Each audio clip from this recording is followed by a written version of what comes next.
सुनो सुनो सुनो, मंत्री संतरी अफसर गवर्नर आना हो कभी बस्ती तो पाओगे अपनी जान सस्ती। नेताओं और अफसरों की जान से भयंकर खिलवाड़, जहां रुकते हैं वीवीआईपी वह सुरक्षा खूंटी पर टांग दी। हर जिले में एक व्यवस्था होती है, वहां पर सर्किट हाउस बना होता है। दरअसल इस सर्किट हाउस का इस्तेमाल अमूमन मंत्रियों और बड़े बड़े अधिकारियों के रोकने से लेकर प्रोग्राम करने के लिए होती है।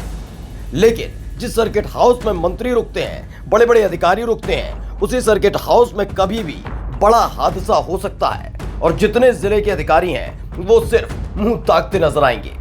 वजह यह है कि हिफाजत के जितने भी मानक हैं उनकी खुलेआम धज्जियां उड़ाई जा रही हैं। सर्किट हाउस में आने वाले वीआईपी लोगों की जान से किस कदर खिलवाड़ किया जा रहा है, इसका अंदाजा इसी बात से लगा सकते हैं कि जो अग्निशमन तंत्र 2 साल पहले एक्सपायर हो चुके हैं वो आज भी सर्किट हाउस की दीवारों पर लटके हुए हैं और उन्हीं के भरोसे इस सर्किट हाउस को आग जैसी घटनाओं से बचाने के लिए बस्ती का प्रशासन तैयार बैठा है।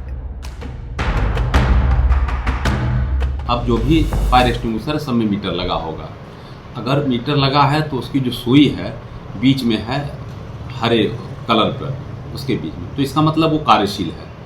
अगर वो बाईं तरफ गिर गई तो इसका मतलब कि उसके अंदर गैस नहीं है और वो एक्सपायर एक तरफ मान लिया जाए उसको कि उसको भराना ही पड़ेगा।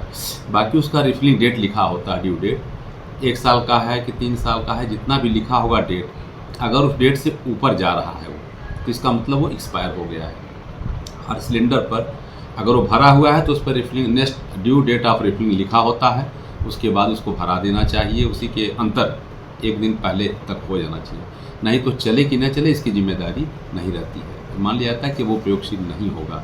और अगर 1 साल का ड्यू दिया गया है, नए पर तो नेक्स्ट रिफिलिंग ड्यू नहीं लिखा होता है, बट खरीदने से अगर 1 साल हो गया तो अब मान लीजिए कि वो उसको भराना जरूरी है और मीटर से आप ये जान लेंगे कि वो काम लायक है कि नहीं है। वहीं जब इस मामले पर सर्किट हाउस के प्रभारी जेई, मतलब भाई इंसान ना हुए देवदूत हो गए, कह दिया ना जेई साहब ने आग नहीं लगेगी तो नहीं लगेगी।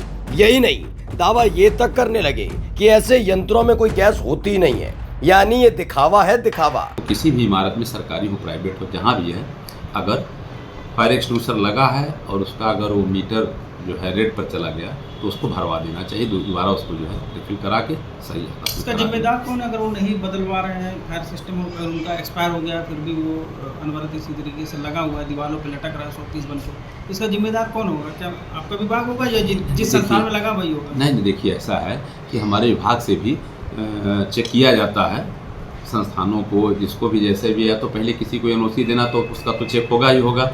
ऐसे भी चेकिंग आता है, रूल्स नियम आते हैं, आदेश आता है ऊपर से कि सरकारी संस्थानों को चेक किया जाएगा, प्राइवेट संस्थानों को चेक किया जाता है। बट इतना वर्क है, गर्मी के सीजन में आदमी आग बुझाए कि चेक करे, ये भी तो एक प्रश्न है। तो हम लोग तो दिन रात इसमें आग बुझा रहे हैं। वहीं जेई महेंद्र यादव ने बताया कि अभी सर्किट हाउस को उत्तर प्रदेश राजकीय निर्माण निगम ने हैंडओवर नहीं किया है, इसलिए अग्निशमन यंत्र को बदलवाने की जिम्मेदारी उनकी नहीं है। यानी इस हैंडओवर के खेल में अगर कोई घटना होगी तो फिर जिम्मेदारी खेली जाएगी। स्पेशल डेस्क, स्काई न्यूज, नया भारत।